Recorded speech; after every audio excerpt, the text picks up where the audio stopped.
వ్యక్తిగా నేను మాట్లాడుతున్నా. దాని మీద దృష్టి పెట్టండి, అంతేగాని ఆ స్కీమ్ ఈ స్కీమ్ ఆ స్కీమ్ కాదు. ఆ స్కీములు వచ్చే వాళ్ళకి అందరితో పాటు వస్తాయి, కానీ నీ స్పెషాలిటీ ఏంటి? నువ్వేం చేయగలవు? ఒక అమ్మ చక్కగా ఆవకాయ పెడుతుంది, ఒక ఆవిడ చక్కగా కుట్లు కొడుతుంది, ఒక ఆమె చక్కగా మార్కెటింగ్ స్కిల్స్ ఉంటాయి, ఒక ఆమెకి చక్కగా వ్యవసాయం చేసి కూరగాయలు పండించగలదు. ఇన్నోవేటివ్ గా ఆలోచించే పాటలు కూడా మనకే వస్తాయి. కాబట్టి వీటన్నిటి మీద ఆలోచన చేసుకోండి. మీరు ఏం పని చేయాలన్నా కూడా దానికి సపోర్ట్ గా నిలబడడానికి ఈరోజు గవర్నమెంట్ ముందుంది. చాలా మంది ఏమనుకుంటారంటే మేము ఆడవాళ్ళం. మీరందరూ గెలిపించిన వ్యక్తి నేనే ఈరోజు హోమ్ మినిస్టర్ గా నిల్చున్నా మీ అందరి దగ్గర.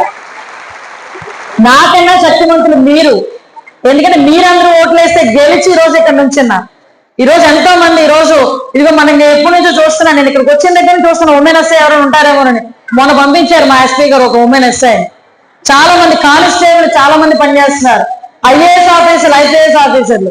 ఈ రోజు నా అదృష్టం ఏంటంటే నాకు స్పెషల్ ఆఫీసర్ కూడా ఒక మహిళ ఈరోజు. అంటే ఓవరాల్ మన కలెక్టర్ గారు ఒక మహిళ, మన జాయింట్ కలెక్టర్ గారు ఒక మహిళ. ఇంతమంది మహిళా శక్తి. మొన్నటి వరకు ఎస్పీ గారు కూడా మహిళ ఉండేవారు.